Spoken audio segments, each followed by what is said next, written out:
Welcome, everybody. I am Dr. Dream, and you are here for an episode of Psychedelics as Medicine. Favorite topic of mine. My guest today has been a previous guest on my other podcast, the DMT Chronicles. But he really had to kind of fine tune his experiences. Although he touched on other things other than DMT, I referred to him in that as calling him a psychonaut would be like kind of an understatement for the well-roundedness and the depth of who he is, and also the depth of where he goes with everything that he does. Our first point of contact was he saw me do a performance of our healing and speaking event back in 2010 at Lightning in a Bottle. He interviewed me in 2012 for a documentary he did called Cosmic Giggle. And in 2019, we were both part of the Portal to Ascension event in Orange County, California.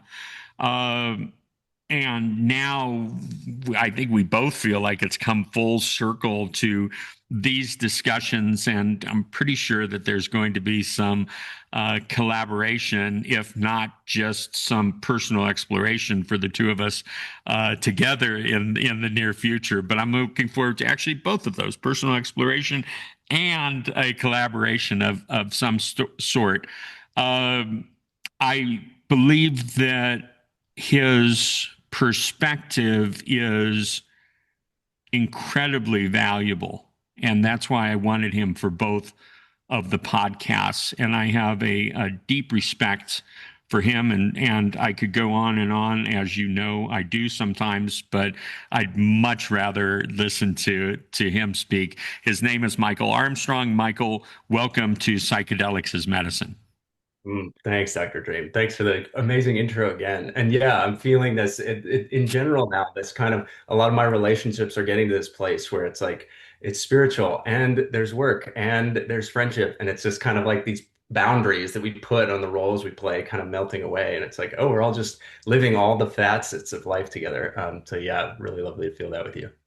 I'm pretty sure in other timelines concurrently with this timeline, we're hanging out, doing all sorts of things. Also, there's no mistakes about when we come into contact with each other. And I'm sure we've experienced some other fun rodeos. This is not our first one. And so, but it's a treat for me. I loved our conversation that we got to have for the DMT Chronicles. And it was just sort of tip of the iceberg. And so I'm appreciative of you coming back and making time again that we can kind of dig down into that iceberg a little bit more and see what else is there. So as you know from our first interview, I really like to just sort of cut the reins and say, okay, let's just freeform it and go wherever it needs to go. So here you are, here I am. Let's go for it. Awesome. Let's go for it. Okay, cool. Yeah, where to start? As you were talking, I was like, okay, how far back in my life story do I want to go to to open this? Because I feel like yeah, there's been, I remember as a kid really feeling like wanting there to be magic so bad, and then hitting this point it was like this time there wasn't like a specific moment, but it was around, like fifth grade, kind of going into middle school, where it's like, oh, magic isn't real. And I just remember feeling this like letdown with that of it's like, oh, this reality is kind of bleak, and is this all there is? Like that feeling just sort of settled in, like as I started to hit that age. And but there was always like something in me that was like, but like what if, like what if there's some like doorway, like a secret door somewhere, like into this, like, these things I experienced through like fantasy books and stuff like that. And then as time went by, I started to like learn about psychedelics and read people like Rick Strassman from DMT, The Spirit Molecule, Aldous Huxley, um, Timothy Leary, Ram Dass, like all these kinds of people. And it was like, oh, there is something, there is a magic to this world. that I started to feel. And then I started to feel it energetically through some non-psychedelic experiences. And I was like, oh, there's something that's more alive than this like dead reality that is the mainstream culture.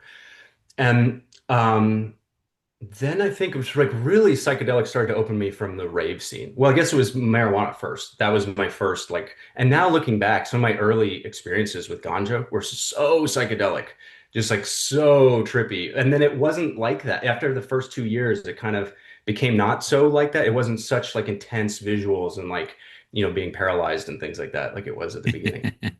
Um, but then I started to go to raves and I was just like interested in exploring. I just happened to meet some friends who were like really into going to raves when I moved to LA.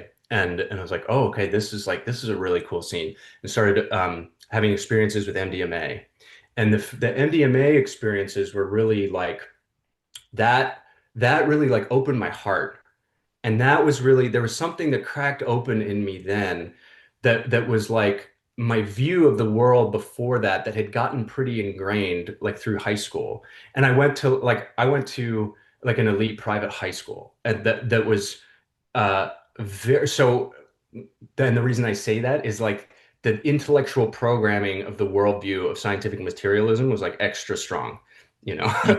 And through that, it was like I took on an identity of like I'm a smart person and like I understand things, and there's this kind of intellectual arrogance that can emerge in that kind of world.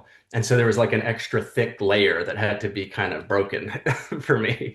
And then I started to have these rave experiences and these experiences on MDMA where it was just like, wow, like I can feel total bliss and not just total bliss, but this like mind expanding, like I'm getting like visions of the future and like see it's just like it's trippy, but it's also just like just so expanding my world and my sense of like what reality is.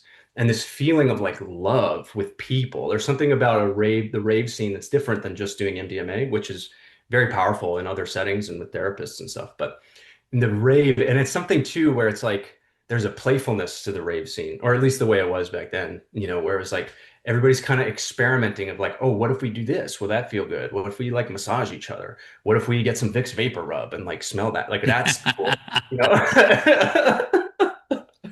And so it's like there's this like, oh, kind of returning to this like childhood innocence of like open-heartedness of it's like, oh, we're all just kids like playing and like loving each other. We all want to be like touched and loved and like feel good vibrations.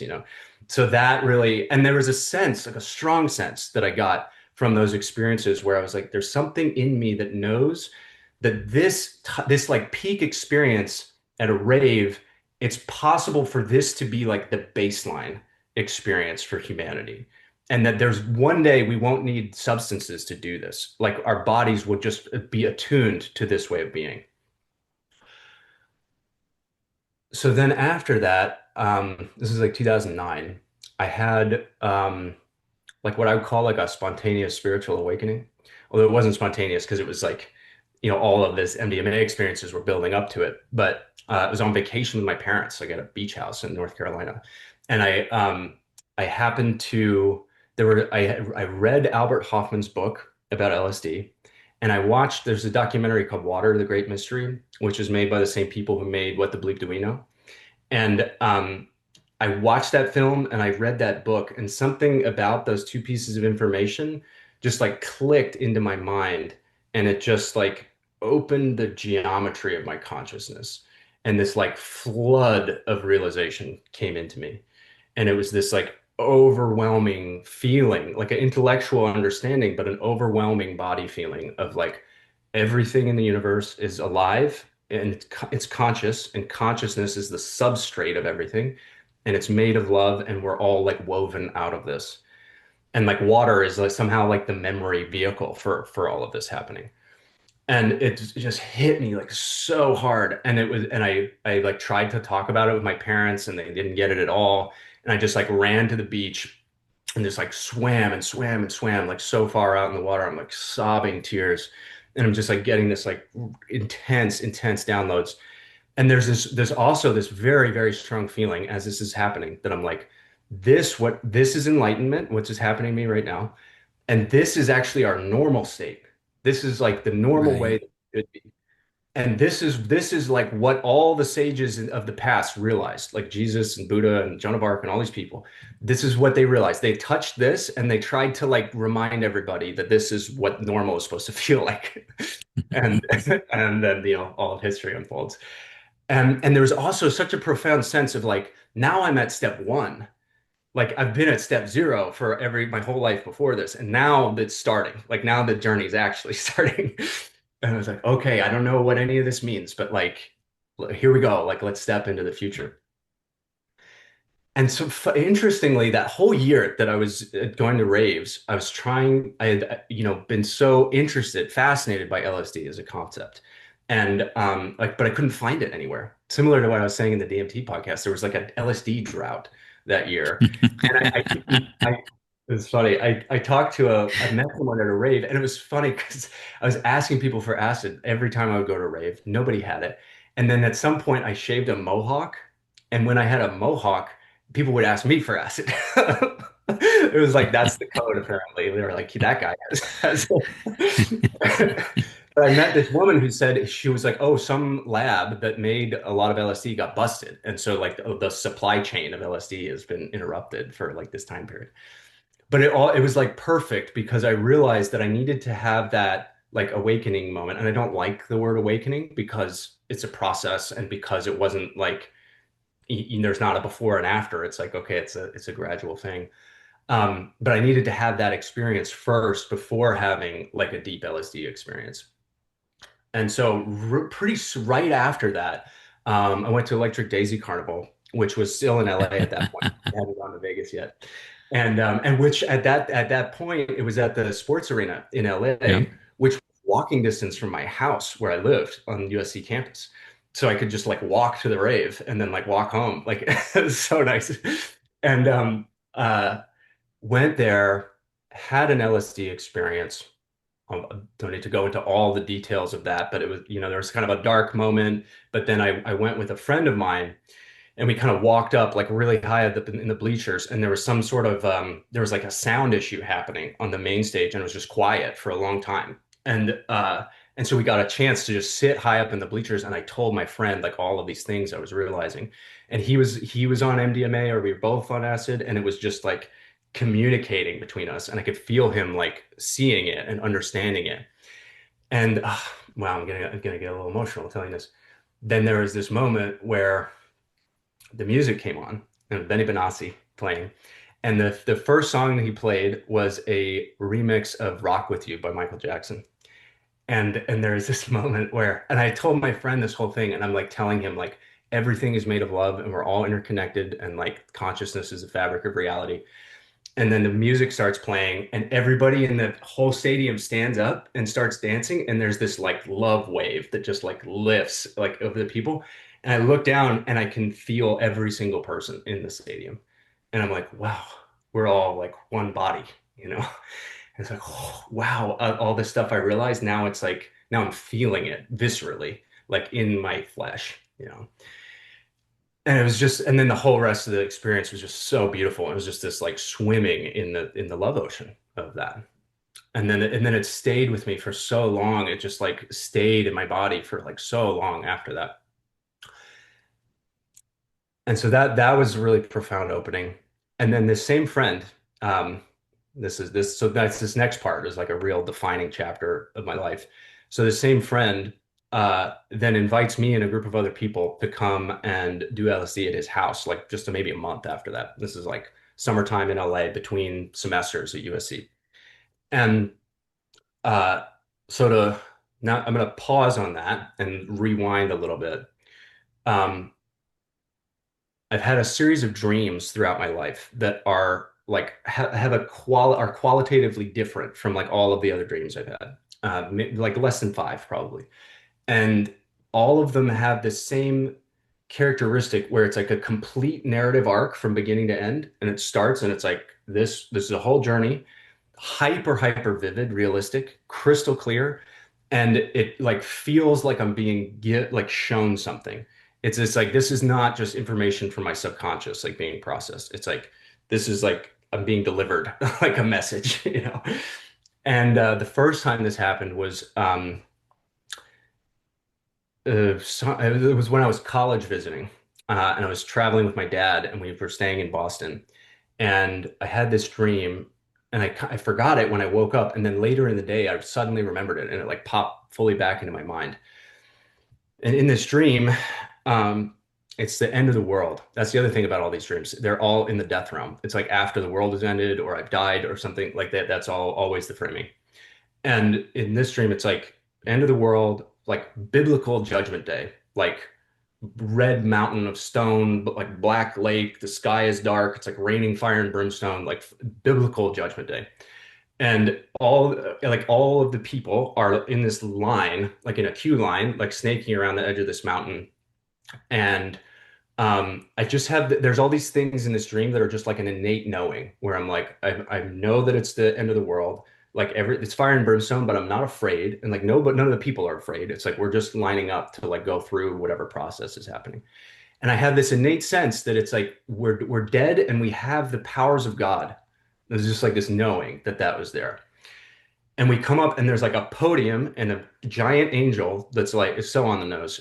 It's like this giant angel like sending people to heaven and hell. And I come up to the podium and I know that I'm gonna like be sent to heaven, but I ask the angel, I'm like, can you show me what hell is? And it shows me, and it's like the people who are going to hell, it's this, they also have the powers of God, but are like go into this black void where they're like floating and they can't figure out how to use their powers. And they're just like frustrated and like bouncing around and like just kind of stuck in this like fetal state, like not realizing like what power they actually have to leave that situation. And then we come back and then we go to heaven, and the only difference between heaven and hell in this reality is that heaven is like a safe practice room to learn how to use the God powers. And I'm with like a bunch of people from my life at that time, and we're in this room, and it kind of looks like a squash court. You know, it's like all like white walls and like a white floor, and it's this and like really high walls that go up, and I look up and there's an empty ceiling, like it's just an opening to like this night. And I have this again, an innate knowing that it's like we're in like a kind of school or like a practice room, and the graduation, like they're like we'll know that we're graduated from this when we can fly, when we go out of the room. And then we start kind of playing with these God powers, and I'm like, and it's cool, and I'm like, I can visualize something and focus, and then like make like an object appear, you know, like a sphere or like a simple little block or something like that. But it's very clumsy, and then I can kind of fly a little bit. Like if I run, I can sort of like float for a few feet, like along the ground. And it's this feeling of like, it feels like we're in kindergarten. You know, it feels like a bunch of kindergartners like playing with God powers. Like that's the sense of it. And I'm like, okay, this is fun. Like this is cool. We're all like learning together, but it's going really slow and it's like kind of stagnant, you know? And then I have this realization and I'm like, oh, if we have the powers of God, what if I point that at myself and I actually use that power to go into my own consciousness and like hack my own like being and my own perception? And as soon as I have that thought, it like it switches, and then I'm like in a computer room. I'm like sitting on a chair, and there's this like wall of screens in front of me, and I'm like hacking myself. I'm like hacking my own mind. And I don't really like see what happens in that part, but there's this feeling of like when I do that, then the whole thing starts to rapidly accelerate. And this like hyper accelerated learning starts happening. And it's just like brrr, and it kind of reaches this crescendo. And then when it peaks, like everybody jumps and we fly and fly out of the top of the room and like soar into an empty universe. And there's just an empty, infinite blackness. And I open my chest and like it's just like infinite life starts like flowing out of my being. And it's like galaxies and planets and plants and animals and rivers. It's just like endless like flow of creativity just like bursting out of my body. And then I woke up, and that was that was just on Tuesday. But so then fast forwarding, had this experience at LSD, at EDC, and then my friend invites me and this group of other people to come to his house to take acid. And we go, and there's like six of us there, and I didn't have any awareness at the time that LSD can be the same looking little piece of paper and a vastly different dose size. And I think like looking back, I probably like the LSD, I had taken it at the Electric Daisy Carnival. And I think, that I'd been like maybe like a 50 microgram tab. And I probably like took two. And so I had like a, solid 100 microgram dose. And then I'm like at this in my friend's apartment, I'm like, I took two before, I'm ready for three. Let's go. But now, if I had to gauge it, like based on my experience now, I would guess that they were probably like 300 mic tabs. So if like I ended up taking in the range of like 900 micrograms. And this is my second time doing LSD. Yeah. And we and we show up at my friend's apartment and we're like, yay, we're gonna like finger paint and like try fruits and like, just it's we got this like fun like picnic. And and it starts to kick in and like pretty quickly as it starts to kick in, it's like hits all of us. So it's like this is like not this is something else. This is like another level of experience that's starting to happen. And then the fear starts to come in. And most of us were pretty new, not very experienced. I was 20. My friend whose apartment it was is like the guide, and he's like 23, and he's like sold some acid and like done it a handful of times. It's like no one has any idea what they're doing. And it starts to kick on, and my friend who's like guiding us gets completely overwhelmed by the experience. And he falls on the floor crying and starts like screaming that it's like that something else is happening and like this is not a drug, a total freak out, which of course is very stabilizing for the rest of us. It was our rock. Yeah, yeah, yeah. And in retrospect, it was also like the worst tripping environment. It was like it was like a dark apartment with like wall to wall psychedelic posters, of like Jimi Hendrix with the snakes like coming out of his face and like just like everything like super psychedelic. And we're like playing Dark Side of the Moon on the stereo. It's just like everything is just like amplifying the energy like so strongly. And this feeling starts to kick in where it feels like someone is reaching into my brain and squeezing it. And it's like every possible sensation that you can imagine, like knives shooting into my body, then like warm and fuzzy, and then cold, and then like tingling and itching. But it's like a tornado, just like a nonstop tornado of sensation and like information and energy coming through me. And it's not like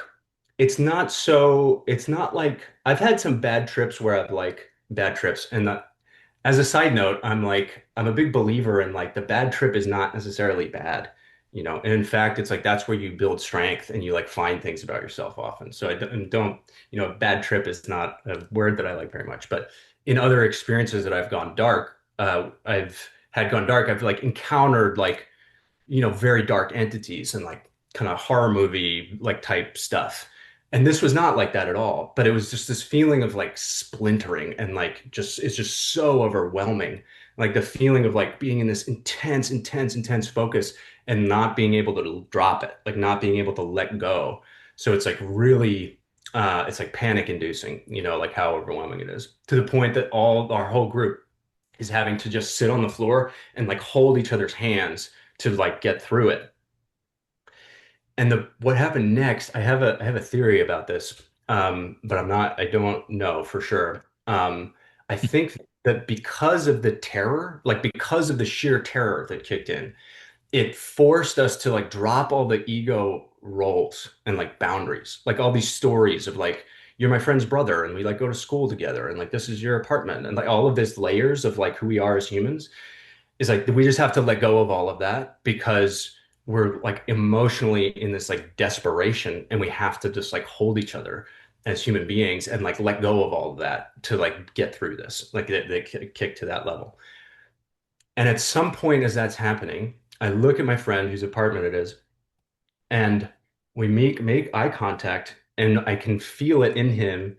We both realize at the same time that we're having a telepathic experience, but not just like I've said that to people, and I have to clarify, like a complete mind meld, where I'm looking into his eyes, and I can hear his internal dialogue in words. Like I can hear every word that he's thinking.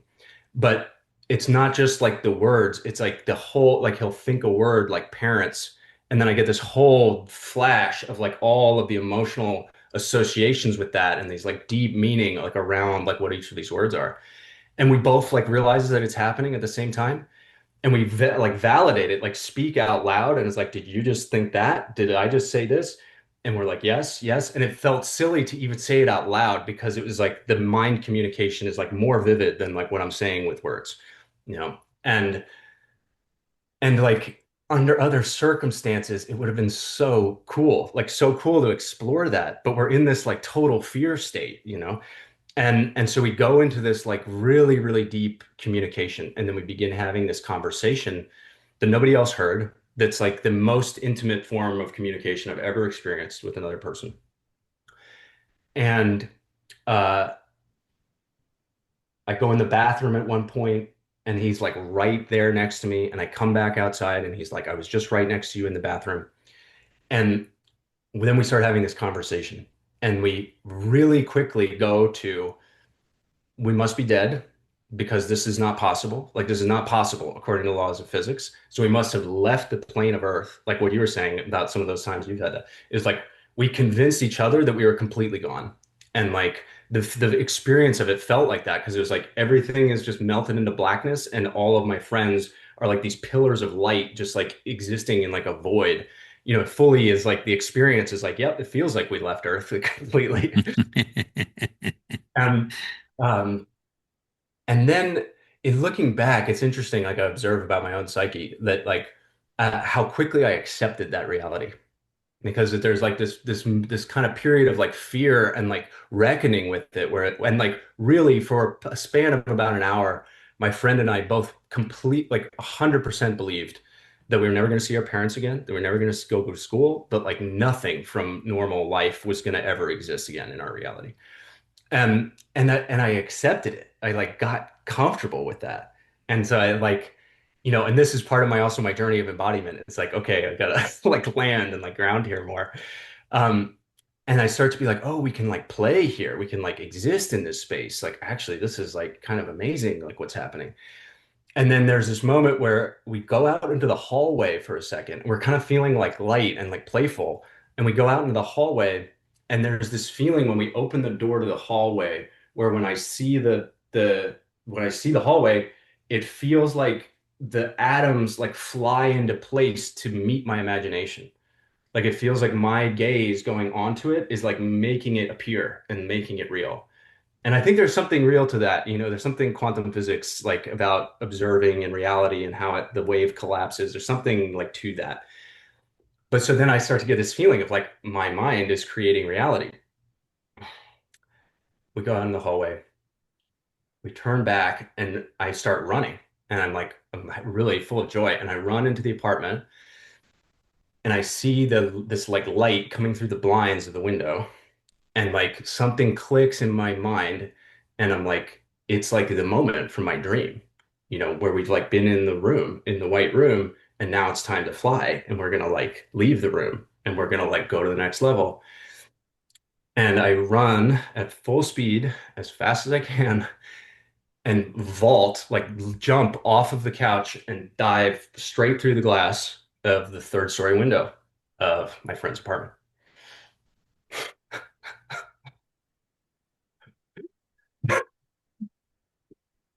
Um, yeah. So, so I'm the guy from the PSAs when they say don't take acid because you jump out a window. Right. Yeah. It's a thing. It's a real thing. Um, man. And it's like, it's just, and it's every time I tell this story, there's like a deeper unpacking of it. It's like 15 years later now, and it's like, oh, it's like more, it's just like, I feel like it's just like a lifelong integration of like that, what happened and like that whole thing. Looking back, I'm like, there are for sure spirit guides, helpers that like helped me in the way that I fell. Because I pieced it together later. I went back to the spot and I was like, how did I fall? And I realized what must have happened was that it was like a apartment complex with a pool courtyard. And there's the window, and I must have gone out of the glass and hit this tree branch right outside the window, and then tumbled and fallen straight down into a gap like this wide between the wall of the building and this concrete retaining wall around the pool, and just like fall. And then like my experience in the moment was I go through the glass, and then it like felt weird, like I was like disoriented, like I didn't even expect there to be an outside like past the window, like I thought I was gonna fall in a light or something. I don't know. Like I didn't think I could fly. I thought I was gonna like, transform into a different level of being. Like that's where I was. And so then I'm falling and I'm like, whoa, it feels not like what I thought it was gonna feel like. And then I'm just on my feet and I'm just standing on the ground. I'm barefoot and I'm just on my feet, and I'm just like, okay. And now I'm standing here. I'm unscathed from the fall, except for my hand is completely sliced open. When my hand went through the glass, I sliced open the back of my hand, it completely severed the tendon in my ring finger, half severed it in my middle finger, like 16 stitches and like a bunch on the front. And and then I look down and my hand is cut open and I'm on like 900 micrograms of LSD. This is like 2 hours into the trip. And I'm looking at my hand and it's just like gushing blood, and it's like fractal like waves like in time, like with my heartbeat, and it's like boom, My boom, God. boom. And it does, the crazy thing is it didn't break the spell. Like I thought that I was still in the mind universe. Like I was like, oh, it didn't go the way I thought, but like we're still, like I was still in that reality. And I'm looking at my hand and I'm like, I can just use my focus and like make my skin go back together. Like this is the mind realm, you know? And I'm staring at my hand like this, like trying to like, will it to like go back together. And just like out of sheer coincidence, it is like summer in like college kid housing. And there's like, I guess a young woman who's moving into her apartment, and her dad, and this is old Asian man, and he comes around the corner and sees me and just runs over, rips his own shirt off, wraps it around my arm, ties it super tight, and then like tourniquets me and like puts pressure to stop the bleeding. He probably saved my life. And and then like I'm still just like shocked and disoriented. People are starting to gather. There's my friends, but then other people in the apartment complex are starting to be like, "Oh my God, call the ambulance!" All this, and I'm still in this state where I'm like, "Ambulance? Like, there's no such thing as an ambulance. Like, we're in a mind realm, you know." And I'm like, "Are these people still? Are they like entering the dimension that we're in? Like, what is happening?" And then like I kind of have this time to like sort of settle, and at one point I black out from the blood loss, and I like slide down on the wall, and I'm sitting there and we're waiting, and I'm just kind of like I'm still just disoriented. And then it's funny too, this little detail happened where another friend of mine had come who wasn't on acid, and I'm still in this like halfway state, and he comes down and like starts whispering in my ear, and he knows the paramedics are coming, and he's like, I broke my leg while I was at a club dancing on ecstasy. And he was like, the healing journey would have been so much more painful. But because I was on ecstasy at the time when it happened, the healing process was so much smoother. And he was like, I have an ecstasy pill here. Would you like to take it? Like before you go to the hospital?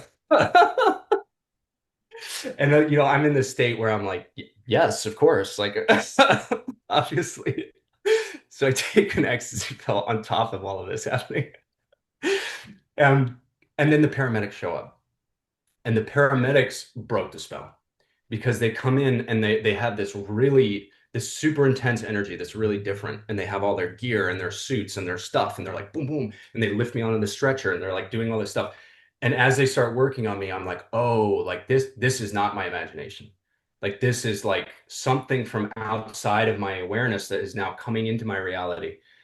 And then they're like asking me questions and stuff, and they put me in the ambulance, and I have the time in the ambulance ride to like grok that I'm still alive, and I'm like, oh, like I'm gonna brush my teeth in the morning, and I'm gonna like wake up and like do boring, and the sun's gonna rise. Oh my God, like the sun is gonna rise tomorrow, like, and it's just this like flood of gratitude comes over my body that I'm gonna return to the mundane world, because it was like that experience before, while I was getting comfortable with it, it was just like, oh, I'm going to live in this like chaos tornado forever, you know? And so coming back into like, oh, it's like peaceful and grounded. was just like the like I can't even describe the relief. And so by the time I get to the hospital, I'm just like cloud nine, floating like Zen master. And I get like totally lucid. And then the whole time in the hospital, I just like tell everybody what happened. I tell all the paramedics that I jumped out of a window. It's just like so easeful. They're like laughing and playing with me. Zero pain in my hand. Like I can feel everything. I can feel every little fiber and like where it's cut, and I can feel all the broken glass like shoved into my fingers. And I'm like telling the paramedics like how to scrub it out. And I'm like, yeah, there's like a piece like wedged way down there. And they're like squeezing it, and they keep asking me if I need anesthetic. And I'm like, nope, like totally fine. You know? Um, then they just have this whole series of really beautiful synchronicities at the hospital of like talking to a priest who comes visit me, and then this woman who had a kidney fungal infection who's coming out of surgery as I'm going into it, and she tells me that her whole family healed her kidney infection with prayer, and she went into surgery and they opened her and her kidney was healed, and then they just sewed her back up and sent her out.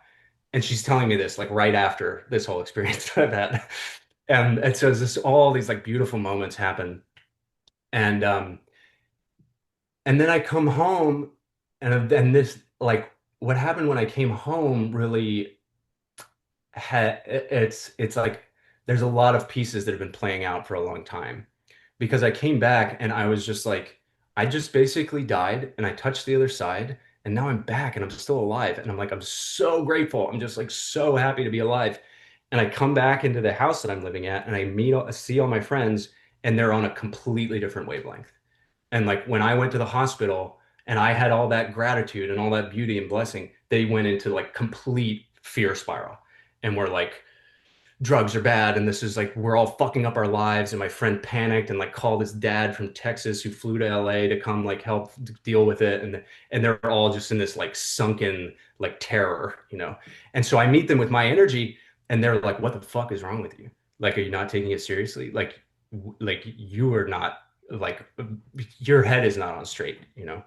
And I had kind of been in a position then after all my rave time, because I had taken a gap year before going to school. I was a little bit older than everybody. And I was kind of in this like leadership role where I was sort of facilitating things to happen a lot.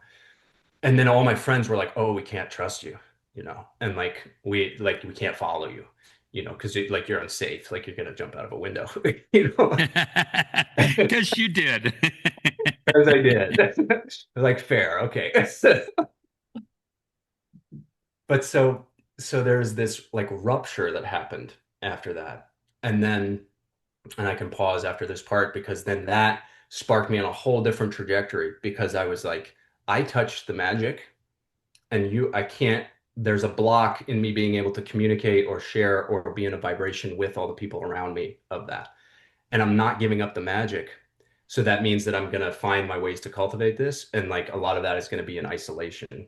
And so I've like then cultivated like a lot just like on my own, which is now just now, like since this summer actually, is kind of entering the phase where I'm like, oh, I'm showing myself to people again in this like deep way and like being seen and accepted in community. So it is a full circle moment actually right now of coming back to all of this. But yeah, I'll stop there.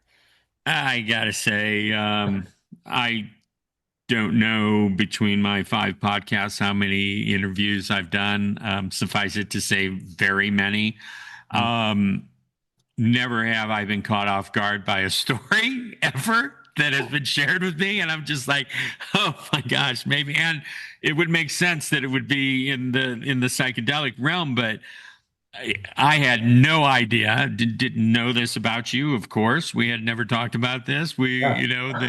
The DMT Chronicles was fairly straightforward and everything. This blows my mind.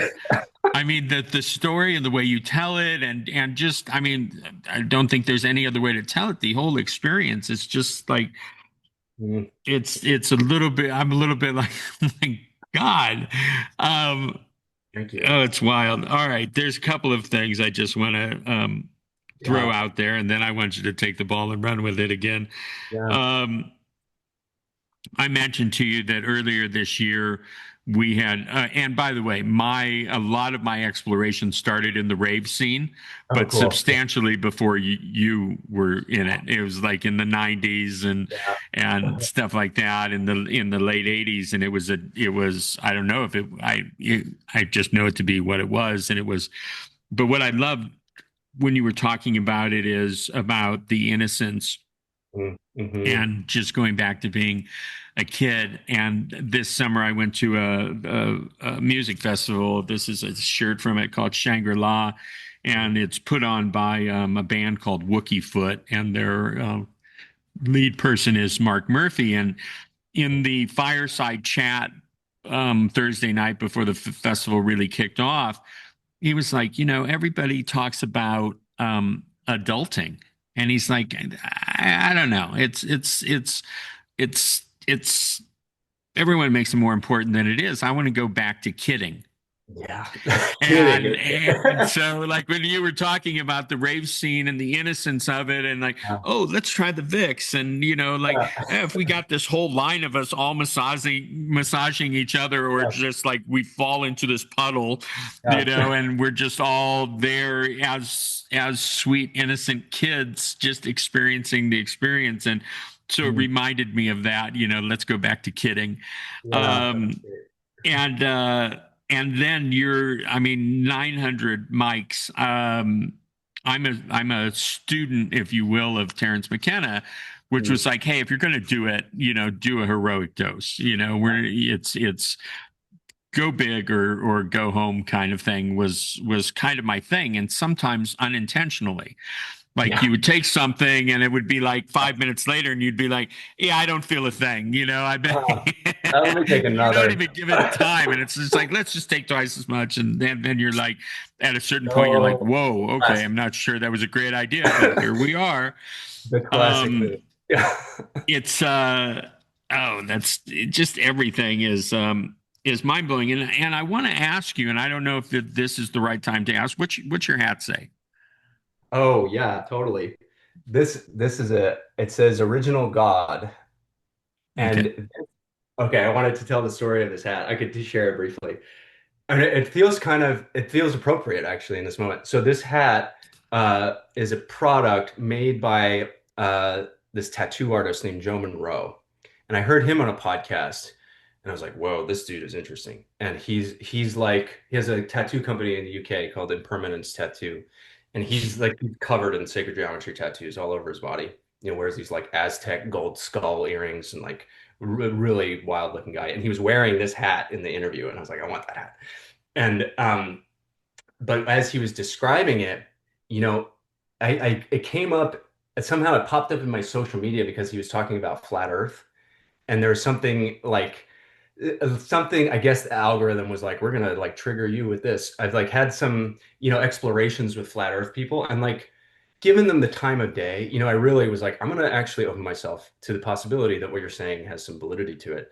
And then the more I like researched it and went into it, I was like, I'm even more convinced than before that it's round. Like now that I'm looking at this, but he was the first person who was like talking about this concept, and I was like, oh, that actually kind of makes sense. And he was like, reality is a holographic projection coming out of us. And he did this gesture where he was like, there's a curvature to it. So it's like there's actually some curvature in the field that's like bending in a way that's different than the way our eyes are perceiving it. And then somehow, and he's like, this is the shape, like the torus. That's God. It's the original God is the toroidal field. So yeah, I really like that. I thought it'd be So, appropriate for this podcast. so here's it, and it is appropriate, but it leads to a question. Here we are halfway through this podcast, and having done one already, you Mhm. never once mentioned God or Ah, a higher power or supreme energy or mhm. the universe kind of thing. And so I again, I don't know where this is all going, except my question, like, what psychedelics, medicine, Mhm.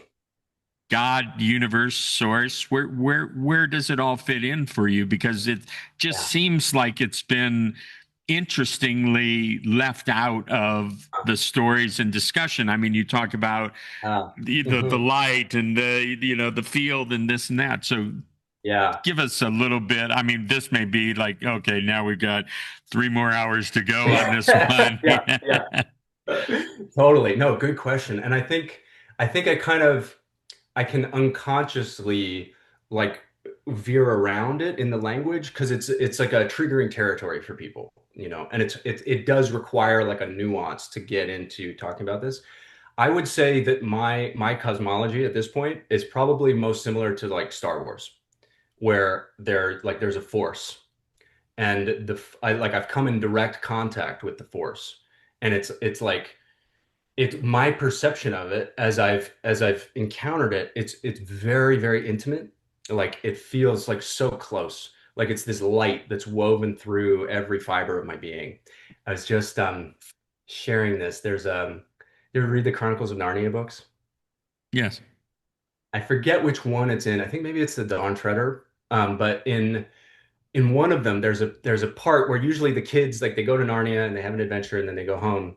But in one of them, I think it's the Dawn Treader, they like go into Aslan's realm before they get sent back to England. And there's this moment where the adventure finishes, but then they go into this like little transition space, and it's this whole dimension that's like made out of Aslan's fur, and it's this like golden lion fur that's like weaving through everything, and their bodies just get like wrapped in this like golden fur that's like protecting them and healing them and loving them.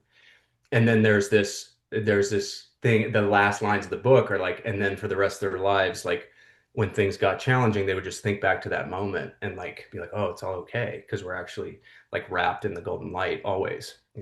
And that's, I think, the closest description to like how it feels to me, that it's like it's this intelligent light, but it's like it feels like the only thing in existence that's not a being, because it's all beings. It's like the fabric that everything is made of that's intelligent. And that's real trippy because it's like, and in these DMT spaces, my experience anyway, is it like, and I've found this feels like a alchemical key that I've really discovered and started playing with in the past year. And when it comes into like spirit contact stuff, because I've been exploring the psychedelics for a long time, and I'm jumping ahead a little bit to my, more recent experiences. But especially now in this past year, I've started to come in contact with some people who are more deeply woven into like some indigenous medicine lineages.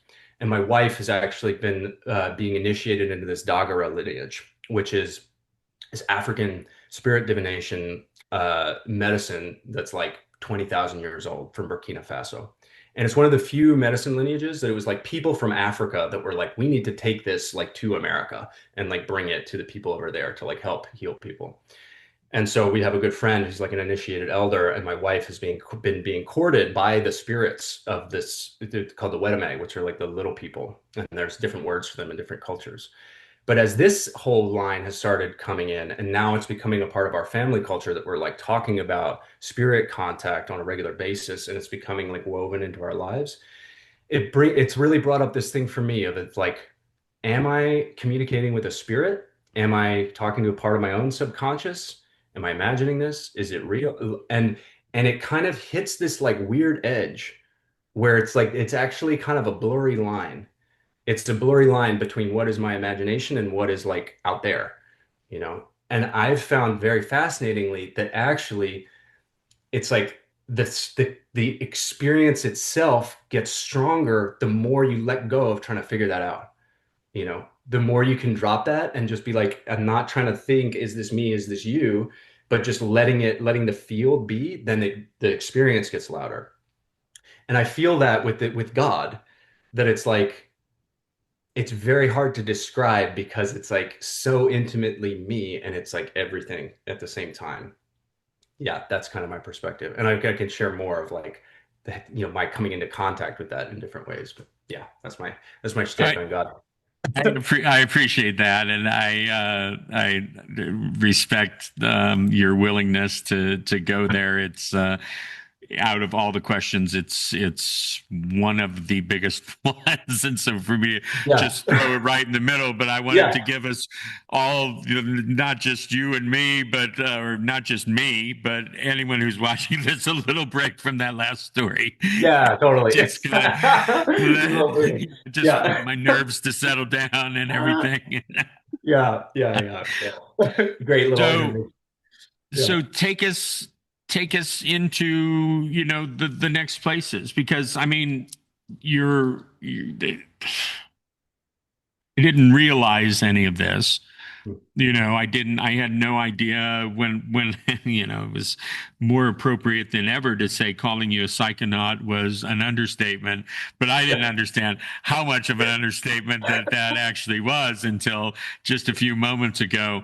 Um, and so obviously, and I didn't know this about you in 2012 when we met and had you over to the house and Yeah. everything like that. I didn't know this about you in 2019 when we Yeah. reconnected at the Portal to Ascension event.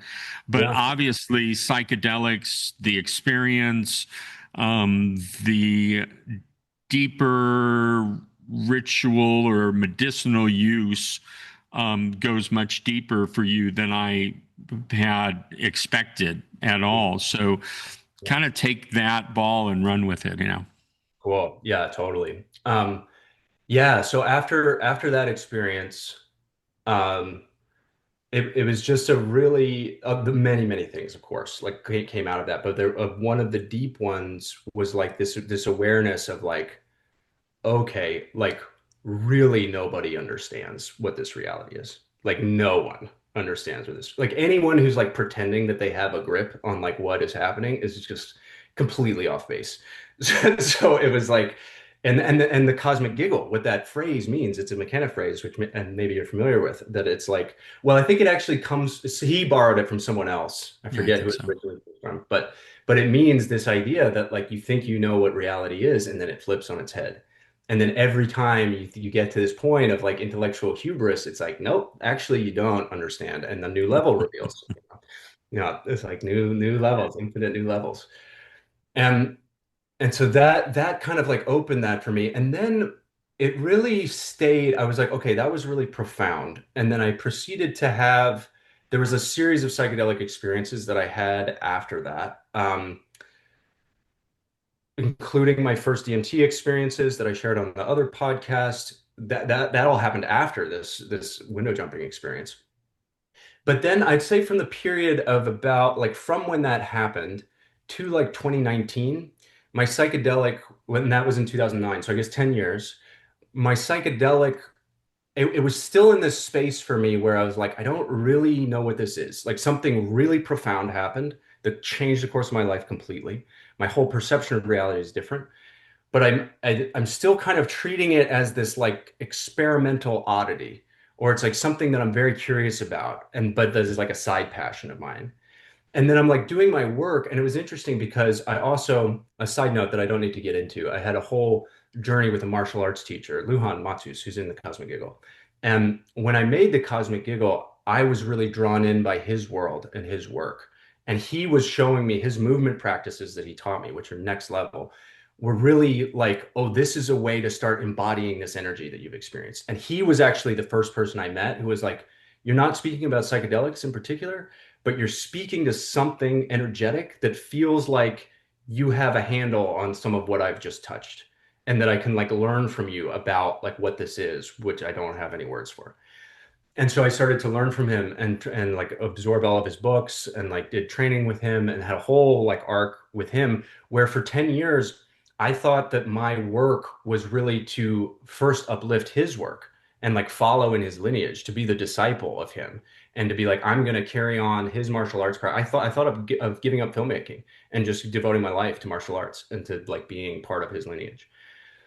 And then I ended up having quite a painful falling out with him, a like rupture in the relationship, which I you don't need to get into all the details of. I still have massive, massive respect for him and his work and what he does, and it's so powerful.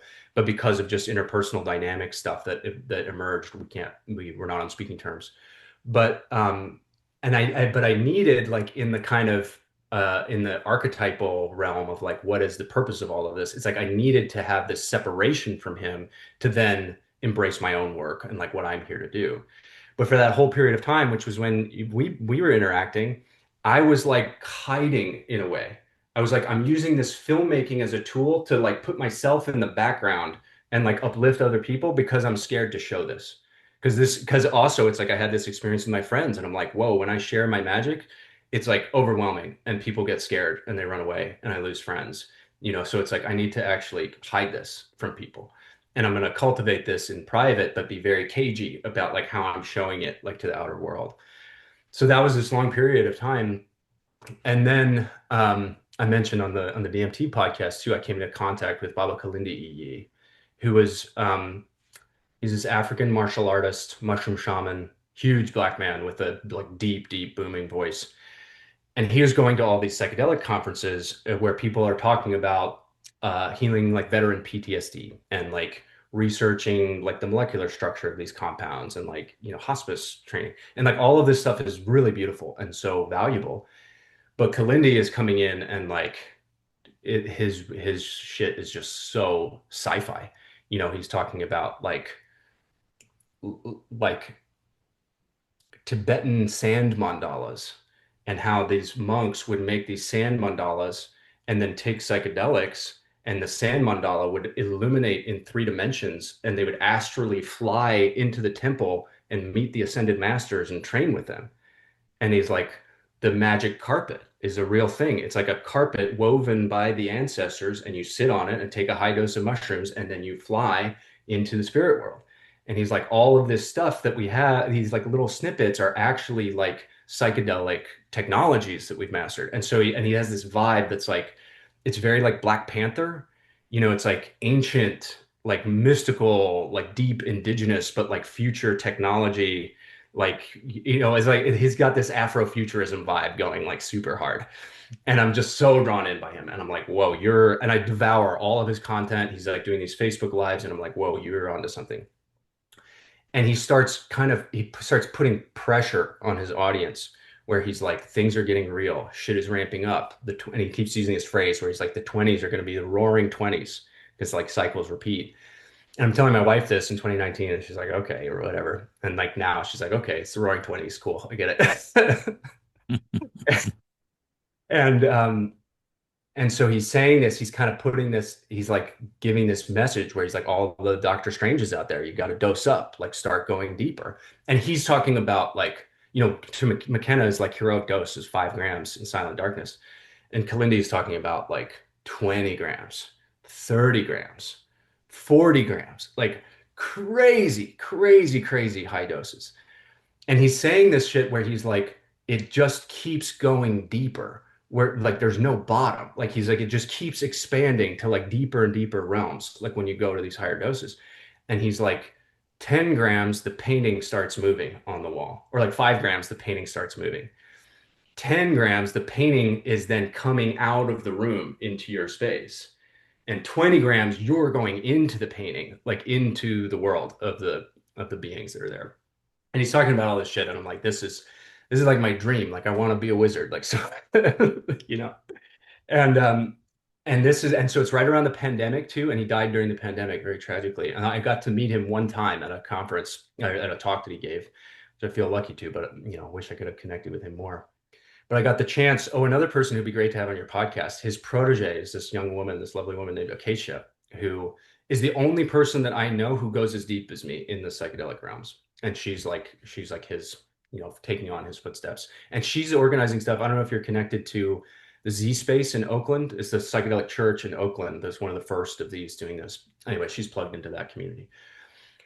But so Kalindi like sparks something. And when after that happens, I start approaching it differently, like different intention, different foundational intention, where it's like now my intention is to like get serious and like to really like go in and like treat this as like a martial arts practice. Where before it was like this is an experiment. Now it's like this is a training that I'm doing. And I start really grappling with it in that way and like preparing and like treating like orbiting my whole life around it, where it's like, okay, now everything is about this, and then how do I take information out of that and then bring it to people? That's the work that's happening now. And so then some time goes by. 2023, I have this window opens where my wife goes to visit her mom in Cape Cod, and we are in this apartment in San Francisco. And she goes for like an indefinite amount of time. She's like, I'm going to go stay with my mom. I don't know like how long it's going to be. And and when she leaves, I see her off, and then as soon as she leaves, I'm like, oh, there's this space open where I'm alone in our apartment for this extended period of time. And the spirit is just really loud, like go deep, like go in now and like embrace this moment and really take advantage of it. And so I initiate what ends up being like a 6 week process where it is like basically like a 6 week plant medicine journey where I do like probably three LSD journeys in that time period, but the whole time I'm like I'm the whole apartment turns into an altar and I physically like seal off everything. It's like windows closed. I'm just like isolated in the apartment, cleaning and tending like every little object, arranging the space like super nuanced, eating very little. I shed a ton of weight. I'm like drinking high dose cacao every day and like taking a lot of herbal teas and just all intuitive eating and like intuitive like herbs. And it's like building and building. So I'm like preparing, like taking my body through this whole process to like get ready for these like bigger doses. And then it culminates with a dose that I take, which is the first time that I've gone back to a level when I had my window jump consciously. And I take 1,050 micrograms for the big one. But now from this place of like all of this learning and all of this experience and all of this preparation and creating this like immense amount of safety to ground it and to actually like land that experience in my body. Was there fear around that just based on the Um, past experience, even though you had prepared and you've evolved? yeah. I didn't have any fear of like physically getting hurt. Like I knew I was at a point where I was like, I'm physically safe, like that's not gonna happen. But I mean, now, and I mean it's like I consider myself pretty experienced with psychedelics, and I tremble every time, going every time. I'm like, whew, like, okay, we're going in. And this was something that Kalindi talked about too, that he was like, and it's like the cosmic giggle, he's like, you go in and you feel like you've done 30 grams and you feel like you have a handle on it. And then you get cocky and you go in and they just knock you to the floor. And like, it's like, nope, okay, you're still a student. And so it's like still every time there is this like nervousness that comes on because now, and I shared in the DMT podcast about how now my most recent experiences have been so blissful, like so full of light, and like not painful. But really, before this year, every trip I would have, there would be a part of it that's a bad trip, at least, encountering some kind of horrific nightmare energy and like mostly pretty much vomiting every time, like on any substance, LSD, mushrooms, or throw up, like every time. And it started to happen as I've been like becoming more embodied and landing that energy more and like squeezing all these shadows out of myself more and more. I've started to become more acutely aware of it in an interesting way. Like I did a mushroom journey in July, and there was a dynamic happening with some people in my life that was like toxic. And it had gotten to a point where I was like, maybe I can let it go. This might just like fizzle on its own and like not become a thing. But then in the trip, it was like it's all beautiful and it's all lovely. And then the energy from this toxic dynamic like enters my psychic space. And it just suddenly I'm like swimming in poison. And like the whole field is just this purple, like noxious, like sickening energy. And it just like I couldn't even make it to the toilet fast enough to throw up. Like I'm feeling totally fine, and it's just like boom, and I have to like sprint to the bathroom and vomit in the bathtub. Like it's just instant purge. And I've had that's kind of been consistent where it's like I'm feeling good, but then some energy enters and I have to purge it. But that's just the way I process energy, I guess. But so going back to this, so I go into this deep trip, and oh man, there's a lot of parts of it. And like I'm not gonna like remember the order properly of like how it all unfolded, but I start to realize, and this is something where it's like I'm now, and this is like Kalindi's method of doing tripping, where he and his directive, which I fully agree with now, is he's like when you're doing this kind of like martial arts psychedelic practice. Like you build up and you start building up. And in the beginning, like you have a trip sitter, and you have somebody with you who's like helping, you know. But then once you get to like 7 grams, like 9 grams mushrooms, you have to do it solo because the other person's energy will swirl into your field and you'll get like entangled with them. And I've had this happen and it's not very fun. And and then also doing it in your own home. Like it's really different to trip in your own space and to prepare your own space and to clean your own space and like be in this like total safety of your own environment. And then what happens when you do that, like I started to realize, like I'm looking at my bookshelf here, and like as I'm going into this deep trip, I'm like looking at the books and I'm seeing how I've like selected all of these objects in my life that are like this externalization of who I am. And that my energy is actually plugged into the whole space. And now the whole space is actually like flowing through my body seamlessly, like this extension of my energy body. And I'm like moving through things and there's all of these layers and it's also like, you know, this is like right after pandemic lockdowns in San Francisco, and like the energy in San Francisco is just so gnarly intense, you know. And so this through this whole thing I'm like this is all opening and I can feel like all of the timelines. Like I start to become aware of these like multiple branching timelines that are happening. And I can feel like the edge of the veil, like between the timelines. And like right on the other side, it's like a total apocalypse. And it's like there's it just like explosions in every direction, you know, and my body is kind of going into this like panic where it's like we got to do something about this, like we got you know. And there's this energy coming in and this has happened many times in my trips where like I'll start becoming a character and then like playing out like a theater scene that's like two characters that exist like in my body, and it starts taking on this quality of like, if you've seen the Doctor Strange movies, that the mythology from that was like reverberating through me pretty loudly then. And it's like this whole thing starts happening where it's like I'm Doctor Strange, but I'm also Wong, who's like this quiet, like meditative teacher. But in this whole thing, it's like Wong is the master. And like my Doctor Strange self is like, we gotta figure out the magic to fix the timeline and like do all the stuff. Like, what are we gonna do? And this Wong part of me is like, yeah, it's all exploding, but like patient, be right here. Like, be patient. This is what's important. Like, don't waste this moment, you know. And so there's this wiser part of me that's kind of like coaching me through, like, okay, stay with it, like, stay with it. You know? And then at some point, I I was also in this period. So this is the erotic energy thing is a big part of this too. Of like weave in here that as this is all happening, my wife she's trained in this somatica method, which is this sex and relationships coaching. That's like this touch-based like practice, like therapeutic practice. And we were having some issues in our relationship, and she was like, "You should go work with the somatica practitioner who's not me." So at her behest, she's like, "You should go work with the coach who's not me." And I started working with this practitioner, and she helps to like crack open my desires.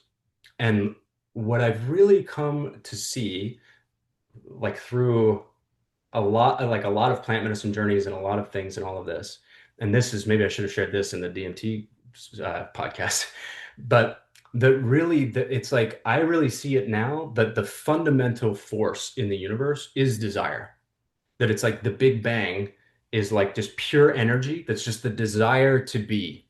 That's just the unformed desire. That's like, I want to experience, like I want to come out of the nothingness and become, you know, it's desire.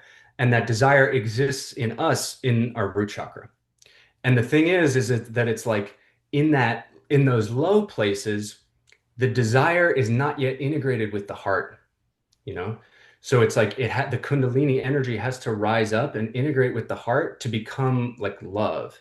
But at that primal force, when I've encountered it, and I encountered it on a DMT trip where I was like doing this erotic cultivation, and I took a hit of the DMT pen, and it was like a giant serpent exploded out of my root, and it felt like I was wrestling an alligator, like it was this huge thing that was just writhing, and it was like terrifying. and it wasn't, it was like, it's not bad, it's not evil, but it's like not good, you know? It's just this pure wanting that will destroy everything if it's just like let free, you know? And it will just like eat my life, you know? And it doesn't care about anything, doesn't care about other people, doesn't care about the future, it just wants, you know? And so this practice, I'm starting to crack open this desire field. This is this first time of this energy starting to open. And it's there's a sexual component of it, but then there's also just this like allowing myself to have these like regular desires where it's like, oh, there's this book that I wanted to buy, you know, and like realizing how repressed I'd been just in basic desires like that before. And there's a book that I buy that I have on the shelf, and I get it. It was this intuitive purchase, and I didn't even realize what the book was before it arrived at the house. And then it shows up, and it's this Dim book. And I had heard of this phrase. There's actually a record, EDM record company called Dim Records, and it's Steve Aoki's record label. Oh, And it's like from all these 80s kung fu movies. And it's basically like if you've seen Kill Bill, like the 5 points exploding heart technique. It's basically a real technique. And I start reading this book and I'm like, holy shit, this is like a real thing where people would train and learn all of the acupuncture meridians in the body and train their fingers and do this like, hit blocks of wood and like do other stuff to make their fingers strong. And then they could strike you like right on an acupuncture meridian, and then it would make your organ fail, or make the meridian like stop working. And start getting this really strong impression with this book here and like everything that's happening and everything I'm seeing, where I'm like, there's another lifetime where I knew how to do this technique, and I did this to people. And then this whole vision opens where I'm standing in the living room, and that like the coffee table just turns into this enormous like black lake of souls. And I have this like just like crushing feeling that it's like these are people that I've killed. And there's something about this dim mak technique that like it doesn't just kill people, it like fucks up the energy body and then interrupts their ability to like transition properly as they're dying. And so it's some sort of really terrible, like destructive force that I enacted on people. And now I'm like seeing the results of it, like in this hole in the ground in my living room. you know and I'm like, oh, okay. And then there's like all these like like all of these like demonic forces, and there's a moment where I like go in the bedroom and the whole bedroom is just like dripping with nightmare creatures, like giant centipedes and like fucking like insects and like all of these like writhing darkness, so like all this super gnarly energy. And it gets to this point where I'm like, but something clicks in where it's like I've been down in that pit, and it's like I know how to swim in this, and that like something kicks in me where I'm just like my heart starts to open. And this was another directive from Kilindi where he was like, "You're having a bad trip, but like you open your heart and the light out of your being, and everything in the multiverse will bow to you. It's like nothing is more powerful than you." And I'm remembering that, and I go in the bedroom and I just like open my heart field, and it's just like boom and like radiate light out. And I'm just like, get out. And they all just like disperse. And I'm like, whoa, okay, we can steer the ship like in the spirit world. Cool. And I've come to see that it's like so much of it is that it's like, can we have this like enormous courage to actually open ourselves and like open our light, and our light. And it's a funny paradox because our light is like the most powerful force in the universe, but it also makes us vulnerable when we open it. Because then it's like, oh, now we're feeling everything and like we're becoming revealed in like what we are. And so I'm seeing all of this, and there's another crazy moment that happened where I and it's funny that this was really putting the nail in the coffin with this vibe that was in me, where I'm standing in front of this little altar that's on my bookshelf, and I'm burning a candle, and I have a Alex Gray cards. He has these like big cards that he made, and there's one of the Sophia goddess that I have on the wall, and I'm like looking at the goddess, and that impulse in me to jump out of the window was kind of this like I'm gonna rip open the veil, like I'm gonna open the doorway into another reality. But there's something like violent about it, like violent in the way I was doing that.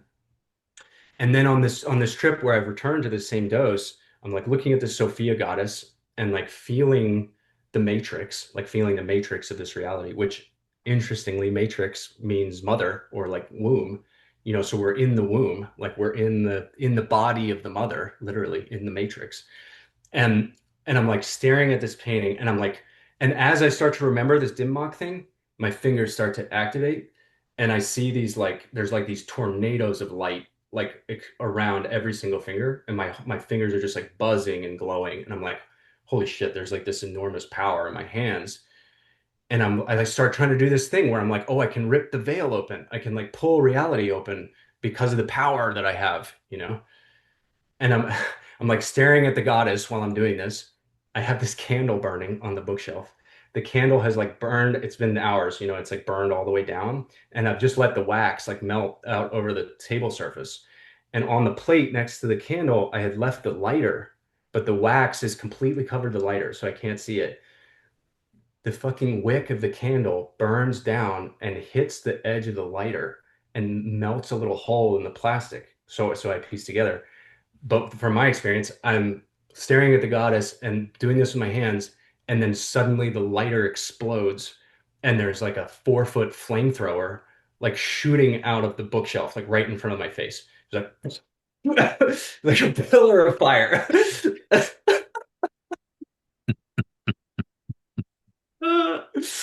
And luckily I was right there and like well, together enough that I could like, put it out quickly, and it was all fine. There's like some soot on the wall. But it was like, okay, like message received. Message received. Like, don't do that. Cool. Yeah. Um, and so then this whole journey is unfolding, and really it's like there's all these pieces I see about myself, and I could tell a lot more like snippets. But I see in this journey how it's like literally everything in the multiverse exists in our bodies. And this is why I'm so about embodiment, because it's like through the body that we're actually connected to all of the infinite lines of like everything that we're plugged into. And I'm starting to like, I can feel this playing out. It's like I can feel like the beginnings of the universe, and I can feel like every war that's ever happened, and I can feel like all the slaves of all time, like in every planet, like echoing like around me. And it's like I can just feel like everything. And it's like going into these different resonant like frequencies based on the feelings that are moving through me. And so I'm like, oh, as I'm channeling energy through this body, it's like tuning me into different planes of reality, like in the multiverse. And I'm like, okay. And then through that, this whole system channeled. And like for years and years and years before this, I've been studying all these esoteric sciences like tarot and astrology and Chinese medicine and all this stuff. And then on that journey, it all clicked into place, and I saw the code that unifies them, where there's like they all have these number components, these like geometries to them, right? There's like 7 chakras and like 5 elements in the Chinese medicine. But I was like, how do they fit? And then in this journey, like the spirit was like, go look at the human spinal cord. And I was like, huh, okay. And I started studying the spinal cord, and I'm like, oh, 22 bones in the skull. There's 22 archetypes of the major arcana of the tarot. There's 7 bones in the neck, 7 chakras, 12 bones in the thoracic spine, 12 signs of the zodiac, 5 bones in the lumbar spine, 5 Chinese medicine elements, and then 9 in the tailbone coccyx combined into one. And then all these cultures from around the world that have like a 9-leveled underworld, which is like Aztec and like Dante's Inferno and the Norse mythology. And so I was like, oh, it's our anatomy. Our anatomy is this like unifying key for like all of the things that we're exploring, all the diverse things that we're exploring as humans. And so then that turned into this whole thing called the Eternal Dragon, which is my work now, which is now turned into a physical tarot deck that I'm making. And yeah, and this is really like this is like my whole time of being like, I'm going to go and touch something and bring something back for people. It's like, this is my roadmap. And I've written a 300-page book about it too. And it's like, this is my thing where I'm like, okay, I can now hand this to other people, and I don't even have to be in the room. And you can start a process that will take you on a journey that not doesn't lead where I went, but leads to like your own version of it. you know and so this is really now my work is like, okay, how do I create these tools, these like roadmaps and like step ladders for other people to come into contact with this? And so much of it, I'll just say too, and then I'll stop talking. Like so much of it was just like so, like all the information is coming through so fast that I couldn't actually stop to voice note or like actually write it. So if you look at, I was journaling like during that trip and like during that whole time period. And if you were to look at my journal, I wish I had some. Oh, maybe is this it? I don't know. It's another journal I have somewhere, but it looks like a serial killer journal, you know? It's like it's like backwards writing and like, little symbols and it's like all clumped together. It's just like crazy. But then there was something about like taking that chaos and just like imprinting it onto paper that it started to just like coalesce and distill until it like, you know, turned into this. So yeah. So that's the kind of where my journey has arrived now. The main arcs of it.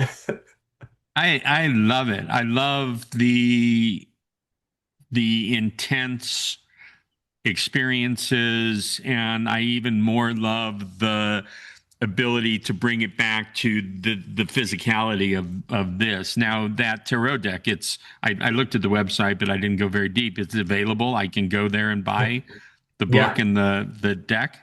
Yes, you can go buy the book in the deck. The book is on pre-order right now because I haven't done Okay. a full print run of it yet, but it's done. I have one prototype here. But you can buy the deck, and for people who buy the deck now, I'll send out a PDF, like a digital PDF of the book. But also for you and anyone else who's interested, I'm doing a free lecture series on this starting on Halloween. That's in partnership with this jumpsuit group. 3 p.m. Eastern, Fridays on Crowdcast. Um, Okay. yeah, Excellent. so So we that, can, with the description of this interview, we can put the link in there. Yeah, totally. It's free for anybody. And it's the first time that I'm going to be teaching like the whole system and like all of the layers of it. I've kind of taught it in ad hoc ways and done readings for people and all of that. But this is my first like, okay, I'm like sharing what this is in a big way with people. You know, love the way it all works. I had no idea where this was going to go. Yeah, Um, yeah. Normally, I have an idea, and Yeah. this was in and of itself like a psychedelic journey. I Yeah. feel like I Awesome. took a heroic dose of Michael Armstrong and just said, "Okay, take me there." I so Amazing. appreciate you more than I did an Thanks. hour and a half or 2 hours ago. And Thanks. You too. I'm touched deeply by everything about you, and I'm grateful for this time that we got to spend together. Me Um, too. So and grateful for you I'm making the space to do this. Yeah, really grateful. Yeah, no, it's I'm just like, wow, some of the best things catch us by surprise, as we both know. Yeah. Um I am Yeah, this isn't our last conversation. The next Yeah. conversations probably won't be recorded. I'm looking forward Yeah. to those. But thank you for sharing your experiences. But on the deeper level, thank you for sharing you Yeah. Thank you. with me and with whoever ends up watching this. It will be a gift to Yeah. whoever finds their way to this. And thank you so much. And I'm rarely caught without words, but you did it, and Thank you. it's so real and so raw and authentic, and that's what I strive to be in my life, and so to have attracted you into this with me, with you being at that level, is really incredible for me. It's probably going to take me a few days to really process everything that I've gone through in this process with you. So, Michael, thank you so much for being a guest on Psychedelics as Medicine. I look forward to more time with you, more expansion, more levels upon the levels, levels and levels. Thank you so much. Love and respect to you, brother. Wow, thank you. Thank you so much. Yeah. I just want to say two little things in closing. One, that's so touching for me to hear because when I met you, it's like I was still in film school when I met you. Hmm. And so seeing you doing your galactivation, it's like I really looked up to you. It was like, wow, you're really like doing it out in the world. And like it was like, whoa, okay. And like you're gracing me by letting me interview you, And so to hear you say that is just so touching to hear that from you in particular. So thank you. Thank you for that. And then yeah. No, I mean, yes, no, everything in Yeah. between. Yeah. The last thing I just want to say that feels like the button on all of this is like in what I was saying before of like seeing the apocalypse timelines, like just on the other side of the veil. I've been very concerned about this for like a long time that it's like, is this timeline going to be okay? And like you saying that in the DMT space, they're like showing you the gears and like the machinery of how reality works. I've like touched that, and without going into another like hour-long thing, like my sense now, like I was really worried about this timeline like a couple years ago. And where I am now, I'm like, we made it, you know. I feel like we made it. And there's still a lot of like, wow, I'm getting emotional again. There's still a lot of like detoxing. There's a lot of shadows being squeezed out. A lot of people are in fear, but like we're actually in the clear. I feel that really, really deeply. And so I just wanted to say that to close. That's kind of perfect that you close that way because all of this is under the umbrella of the It's All Good show. And so Yeah, guys, closing it with that deep message it's all of good. hope and faith and everything is more appropriate than we both probably get in this moment. Thank you so much. And Yeah. yeah, best to you. And I'll see you on the 31st. Awesome. Wonderful. Thanks, Dr. Dream. So grateful.